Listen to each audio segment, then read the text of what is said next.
Ya, Assalamualaikum warahmatullahi wabarakatuh. Waalaikumsalam warahmatullahi wabarakatuh. Selamat pagi, gimana kabarnya? Alhamdulillah baik, Bu. Baik, dalam pertemuan kali ini sebelum kita mulai, alangkah baiknya kita berdoa menurut agama dan kepercayaan masing-masing. Berdoa dimulai.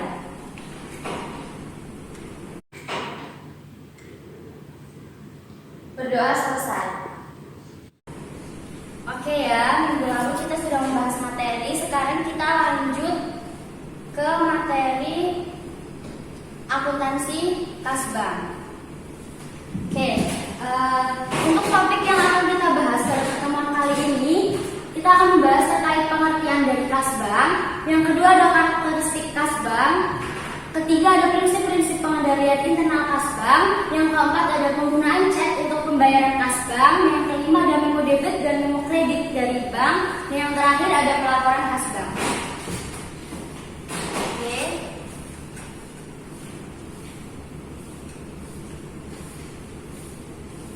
Selanjutnya, sebelum kita mengenal lebih jauh terkait kas bank, saya ingin melakukan pemanasan ini. Ada yang tahu nggak apa itu kas? Iya, Mbak Francisca, silakan. Kas itu aset yang dimiliki oleh suatu perusahaan.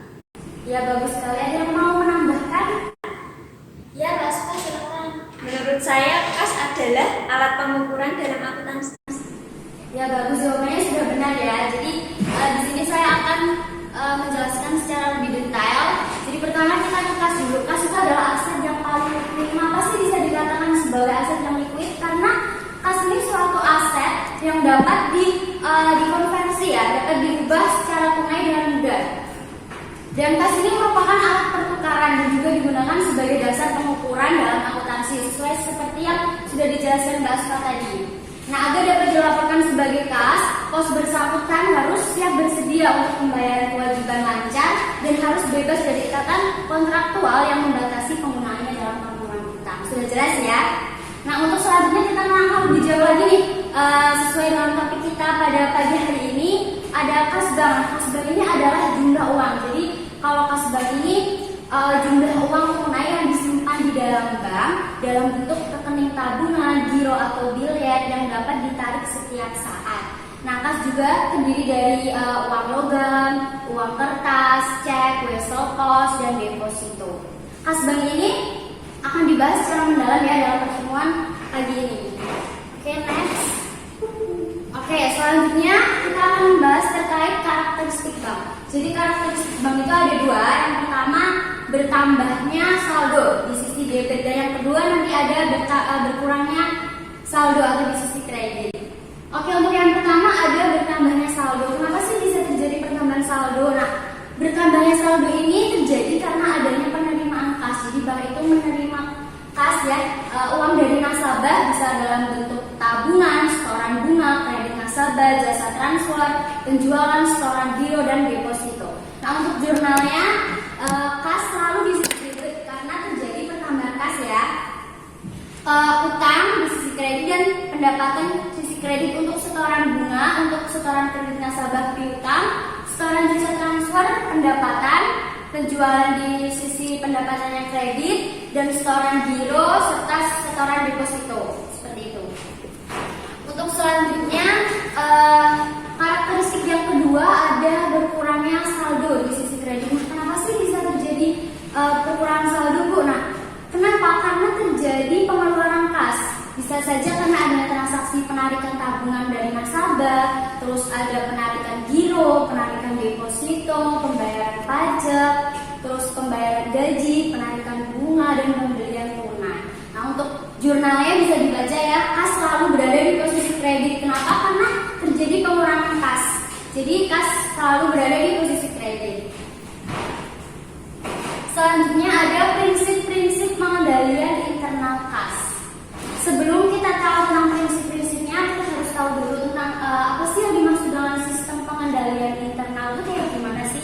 Jadi sistem pengendalian internal itu adalah sarana atau perantara atau alat sebagai peraturan yang digunakan manajemen untuk yang pertama mengamankan, mencegah pemborosan dan penyalahgunaan kas. Terus yang kedua ada menjamin ketelitian dan dapat dipercaya tidaknya eh, jadi itu dalam bank itu harus ada ketelitian ya dan dapat dipercaya sistem akuntansinya. Terus yang ketiga ada mendorong dicapainya efisiensi serta dipatuhinya manajemen kebijakan tentang kas. Nah, pengawasan internal ini ada dua. Yang pertama ada pengawasan akuntansi dan yang kedua ada pengawasan terkait administrasi. Untuk pengawasan akuntansi sendiri itu berkaitan dengan mengamankan kepercayaan perusahaan dan menjamin ketelitian dan dapat dipercaya data akuntansi tersebut. Terus untuk pengawasan administrasi itu berkaitan dengan efisiensi operasi dan kepatuhan terhadap kebijakan manajemen. Artinya apa sih Bu efisiensi operasi itu? Jadi dengan adanya pengawasan administrasi diharapkan kinerja bank dalam pengoperasiannya itu sesuai dengan kebijakan yang telah ditentukan oleh manajemen. Oke, selanjutnya, nah ini beberapa prinsip penting yang berkaitan dengan pengawasan akuntansi. Yang pertama, karyawan bank itu wajib yang berkompeten dan jujur serta memiliki tanggung jawab. Itu sudah pasti ya. Yang kedua ada tanggung jawab terhadap suatu kejadian yang saling terkait harus dilaksanakan dengan fungsi-fungsi yang terpisah. Maksudnya di sini tuh setiap bank ya, misalnya dalam ada bagian teller, ada bagian customer service dan sebagainya itu harus mampu menjalankan fungsi dan tanggung jawabnya itu secara terpisah, tidak boleh saling dicampur adukan gitu ya. Terus yang ketiga ada fungsi akuntansi harus dipisahkan dari fungsi pelaksanaan. Nah, ini hampir sama pengertiannya mengacu pada poin kedua. Terus yang keempat, catatan akuntansi yang memadai harus terselenggara setiap saat. Nah, di sini maksudnya tuh setiap perusahaan ya, baik bank maupun yang lainnya tuh wajib memiliki catatan akuntansi yang dapat dipertanggungjawabkan gitu. Terus yang kelima, melaksanakan rotasi tugas untuk karyawan yang melaksanakan kegiatan klerikat tertentu. Maksudnya di sini tuh melaksanakan perpindahan tugas, jadi nggak muluk-muluk setiap tahunnya tuh berada pada posisi yang sama. Bisa saja terjadi kenaikan jabatan dari yang mulainya bawahan terus pindah jadi atasan seperti itu. Terus yang keenam adanya kebiasaan yang baik dalam bank. Ini dalam pengoperasiannya berarti bank harus melaksanakan tugasnya dalam misalnya melayani nasabahnya dengan baik, terus memberikan pelayanan yang baik juga. Terus yang ke poin selanjutnya ada penggunaan cek untuk pembayaran pada kas bank. Yang pertama, kita ke pengertian cek dulu ya sebelum kita lebih lanjut lagi. Cek adalah perintah kepada bank. Jadi perintah yang diberikan nasabah kepada bank dari orang yang menandatanganinya untuk pembayaran sejumlah uang yang tertera pada lembaran cek tersebut kepada si pembawa. Maksudnya di sini nasabah itu memberikan perintah ya secara tertulis melalui cek kepada bank untuk mencarikan sejumlah uang di mana uang tersebut diberikan kepada si pembawa atau orang yang diatasnamakan dalam cek tersebut. Nah, untuk pihak-pihak yang terlibat dalam cek ini ada 4 ya. Yang pertama ada pihak penarik cek itu, terus ada pihak yang tertarik, terus ada pemegang cek, dan yang keempat ada pembawa cek. Oke, next selanjutnya ada jenis-jenis cek. Jadi jenis cek ini ada 4. Yang pertama cek atas unjuk. Jadi apa sih atas unjuk itu? Cek di sini adalah cek yang tidak tercantum nama orang penerima. Dari nama orang penerima dalam cek tersebut, tetapi pihak bank itu akan menguangkan siapapun yang membawa cek tersebut untuk mencairkannya. Jadi di cek tersebut itu tidak ada namanya, tapi siapapun yang membawa cek tersebut ke bank itu pihak bank tetap akan memberikan uangnya. Terus yang kedua ada cek atas nama, di mana cek ini tuh mencantumkan nama yang akan menerima pembayaran dari bank. Jadi bank hanya akan mencairkan uangnya apabila cek tersebut ada namanya, ada nama penerima. Terus yang ketiga ada cek atas pembawa. Cek ini hampir sama berlakunya seperti cek atas unjuk, kecuali jika sebutan pembawa itu dicoret. Jadi kalau sebutan pembawa itu dicoret, maka dia akan memberlakukan cek atas nama. Terus yang keempat ada cek mundur. Cek mundur itu kayak cek yang hanya bisa dicairkan pada tanggal yang sudah dicantumkan. Jadi misal cek itu tertera pada tanggal hari ini itu 31 Maret. Jadi cek tersebut hanya bisa dicairkan pada tanggal 31 Maret seperti itu. Next kita ke pembahasan selanjutnya ya, ada memo debit dan memo kredit dari bank. Yang pertama terkait memo debit ya, memo debit atau debit memorandum. Memo itu sama dengan nota. Jadi pengertiannya adalah surat bukti terjadinya pengurangan utang karena adanya pengembalian barang dagangan. Jadi dalam pembuatan memo debit ini yang buat itu pihak pembeli yang diberikan kepada penjual. Untuk contohnya bisa dilihat, dikirim kembali 10 galon air minum aqua karena tidak sesuai dengan pesanan seharga Rp 50.000 dan rekening ini telah didebit. Oke, untuk next. Yang kedua ada memo kredit atau kredit memorandum. Kredit ini aku kebalikan dari debit memorandum. Kalau tadi adalah surat bukti pengurangan utang, kalau ini surat bukti terjadinya pengurangan piutang dagang karena pengembalian barang dagangan. Jadi kalau yang tadi kan dibuat dari pembeli untuk disampaikan kepada penjual, ya ini kebalikannya, dibuat dari penjual untuk disampaikan kepada pembeli. Untuk contohnya bisa dilihat, diterima kembali 2 buah papan tulis atau whiteboard karena rusak seharga Rp 36.000 dan rekening ini telah dikredit. Next, kita ke pelaporan kas bank. Laporan arus kas ya, kita ke laporan arus kas dulu. Laporan arus kas ini merupakan laporan keuangan yang berisi informasi aliran kas masuk dan aliran kas keluar yang terjadi pada suatu perusahaan. Di mana laporan arus kas ini ada 3 kegiatan utama. Yang pertama ada kegiatan operasi, nanti di slide selanjutnya akan ada kegiatan investasi dan ada kegiatan pendanaan. Oke, kita bahas satu-satu ya. Yang pertama ada kegiatan operasi.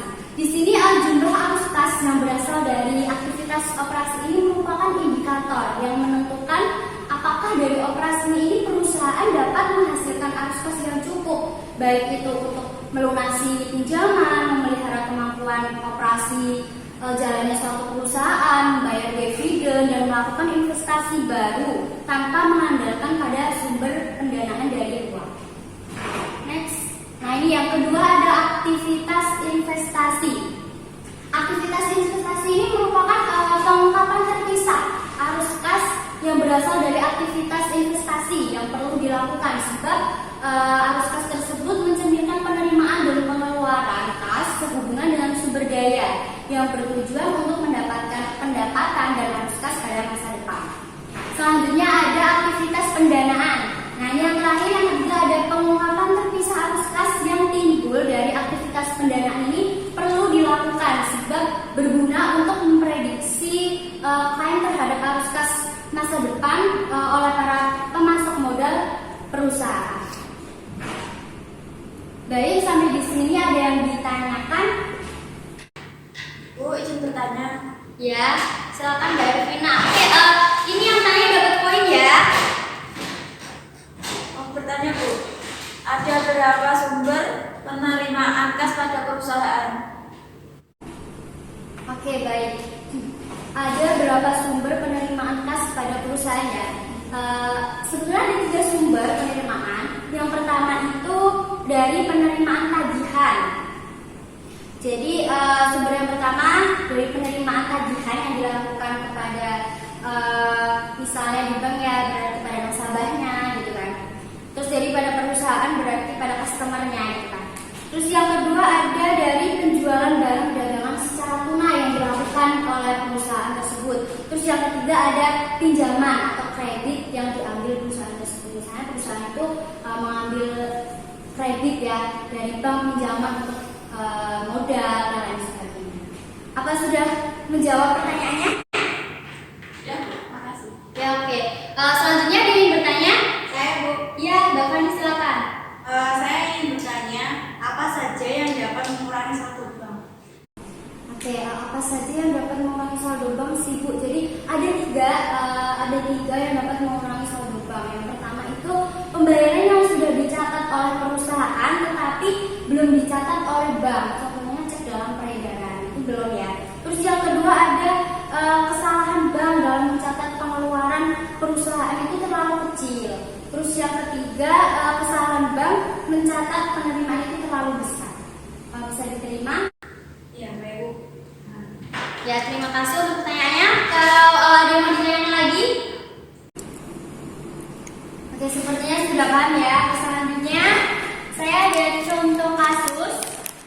Nah, di sini saya akan memberikan kesempatan kepada kalian siapa yang mau jawab. Jadi yang menjawab benar ataupun salah akan tetap dapat poin dari saya.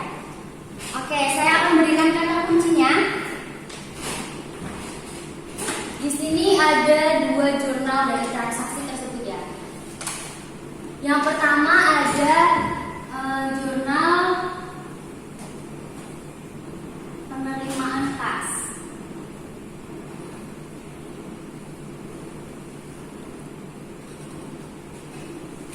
Kedua ada jurnal pengeluaran kas.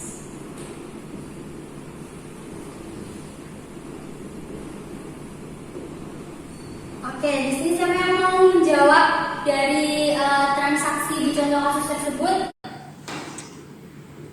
Ya, satu-satu ya. Sepertinya sangat antusias sekali. Nah, berhubung semua yang pada ingin menjawab, jadi saya bagi aja ya. Untuk yang pertama, silakan Mbak Ara nanti bisa maju. Terus yang kedua, Mbak Asfa. Yang ketiga ada Mbak Fadika. Terus selanjutnya ada Mbak Vina. Terus yang terakhir bisa Mbak Fani. Oke, untuk yang pertama bisa maju ya.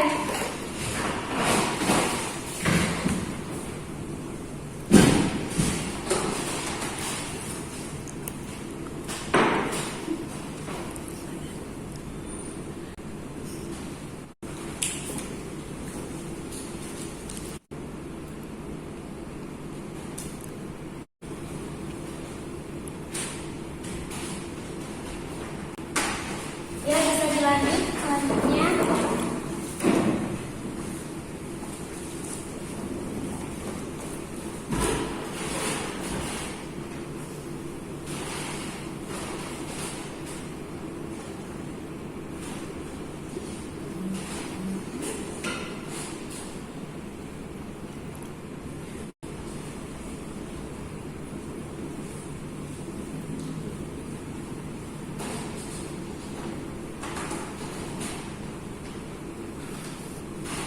Selanjutnya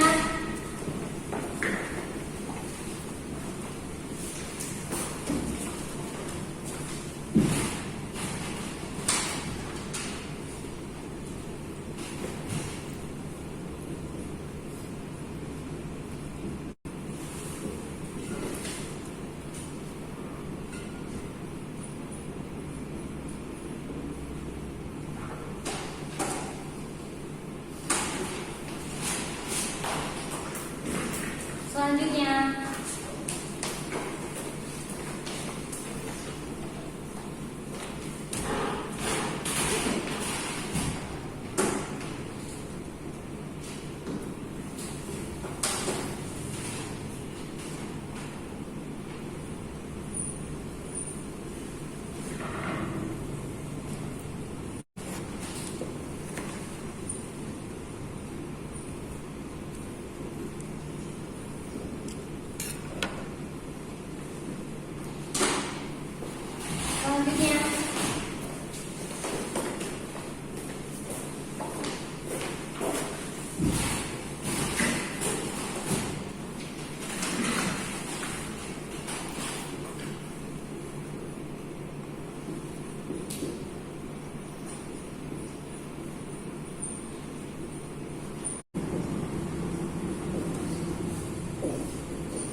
sudah menjawab semua ya. Baik, sekarang kita bahas satu persatu dari contoh kasus tersebut. Yang pertama, diterima uang dari penjualan tunai sebesar Rp 10.500.000 dengan cek nomor B00112, bukti kas nomor BKN nomor 01. Oke, betul. Transaksinya pada tanggal 2, kas pada penjualan ya, karena di situ terjadi penjualan secara tunai. Maksudnya di mana? Maksudnya pada jurnal penerimaan kas, karena sudah sudah jelas pada awal transaksi dijelaskan adanya penerimaan uang. Untuk yang ke transaksi selanjutnya, diterima uang penagihan dari toko Samudra untuk faktur nomor 001 sebesar 48 juta dengan cek bank A nomor 00001. Masuknya kemana Bu? Sama, diterima uang penagihan, berarti maksudnya di penerimaan kas. Ada betul ini ada kas pada piutang dengan nominal 48 juta. Terus transaksi selanjutnya pada tanggal 6 diterima juga pada tanggal 6 transaksi dengan nominal 41.250.000 masuknya pada kas pada piutang, betul ya. Selanjutnya transaksi selanjutnya pada tanggal 9 dibayar hutang kepada PT Elang atas faktur nomor 010 dengan nominal 180 juta ya, ada ceknya juga tertera dengan bukti kasnya juga. Nah, untuk dibayar berarti melakukan pengeluaran kas, masuk di jurnal pengeluaran kas nih pada tanggal 9 dengan jurnal utang dagang, utang dari pihak yang bersangkutan itu berkurang ya, utang dagang pada kas sebesar 180 juta. Transaksi selanjutnya pada tanggal 15 diterima uang penagihan dari PT Pelangi untuk faktur nomor 03 dengan nominal 41.250 dengan cek bank B 00511. Masuknya di mana kalau diterima? Berarti di penerimaan kas. Tanggal 15 ya, ini di penerimaan kas dengan akun kas pada piutang, betul ya, piutang mengurangi piutang dengan nominal 41.250.000. Terus transaksi selanjutnya pada tanggal 18 dibayar hutang kepada PT Awan sebesar 15 juta dengan cek tertera ya. Berarti masuk di jurnal pengeluaran kas karena dibayar ya dengan akun utang dagang pada kas, betul, dengan nominal 180 juta. Kemudian transaksi yang terakhir pada tanggal 20 dibeli tunai, berarti melakukan pembelian, artinya perusahaan tersebut melakukan pengeluaran kas karena membeli suatu barang dagang dari FA bulan sebesar Rp 60 juta dengan cek tertera. Berarti akun kasnya ada di jurnal pengeluaran kas dengan akun pembelian pada kas, mengurangi kas. Nah, untuk penulisannya karena ini kan terlalu sederhana, sedangkan di situ ada ceknya, terus ada nomor buktinya ya. Nah, ini untuk jurnal penerimaan kas. Jawaban teman-teman semua sudah benar.